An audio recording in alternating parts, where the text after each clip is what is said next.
Bro. Hi. So Ustaad Bhagat Singh cinema నుంచి తాటి song వచ్చింది, లిరికల్ సాంగ్ కాలరెత్తరా అని చెప్పేసి. సో అది సాంగ్ ఎట్లా అనిపిస్తుంది? సాంగ్ ఎలా ఉందంటే మామూలు లేదు, మొత్తం ఇండస్ట్రీ మొత్తం షేక్ చేస్తుంది. ఇండస్ట్రీ మొత్తం షేక్ చేసి పడేస్తుంది సాంగ్. మామూలు లేదు. ఉస్తాద్ భగత్ సింగ్ అంటే మూడో సాంగ్ పర్లేదు, చాలా బాగుంటుంది నాకైతే. నేను చూసిన ఇప్పటిదాకా సాంగ్ అని ఫస్ట్ సాంగ్ దేక్లింగ సాంగ్, రెండో సాంగ్ ఆరామస్తానే ఇస్తాం.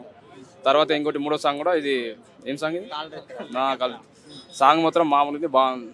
అంటే లుక్స్ కానీ ఆ లిరిక్స్ కానీ ఎట్లా అనిపించింది? పవన్ స్టైల్ ఏంటంటే అద్దాలు పెడతారు కదా, తన లుక్ కానీ స్టైల్ కానీ డ్రెస్సింగ్ స్టైల్ కానీ చాలా బాగుంది, పవర్ఫుల్ ఉంది.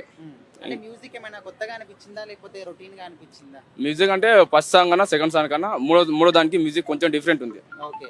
అట్లనే సాంగ్ కొంచెం పర్లేదు, నాకైతే మంచి అనిపించింది. సో సినిమాలో ఒక హైలైట్ లాగా తీసుకోవచ్చా ఈ సాంగ్?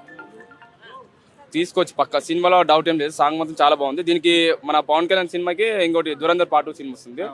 పవన్ కళ్యాణ్కి చాలా మంది అభిమానులు ఉండొచ్చు, కార్యకర్తలు ఉండొచ్చు, ఫ్యాన్స్ ఉండొచ్చు, కోట్ల మంది ప్రజలు ఉండొచ్చు. కానీ దురంధర్ పార్ట్ 2 సినిమాకి మాత్రం డైరెక్టర్ ఉన్నాడు, ప్రొడ్యూసర్ ఉన్నాడు. రెండింటికి మంచి క్లాష్ పడుతుంది అనుకోవచ్చా రెండు సినిమాలు? ఖచ్చితంగా రెండు సినిమాలో బ్లాక్ పోస్ట్ ఇస్తే ఖచ్చితంగా, దాంట్లో డౌట్ ఏం లేదు. సినిమాలు ఒకదానికి ఒకటి మించి వస్తున్నాయి సినిమాలు. డైరెక్టర్ అట్లే ఉన్నారు సేమ్, మన గురువు దగ్గర శిష్యులు ఇద్దరు డైరెక్టర్ అట్లే మామూలు లేదు, ఇద్దరు మించిపోయారు సినిమాలు.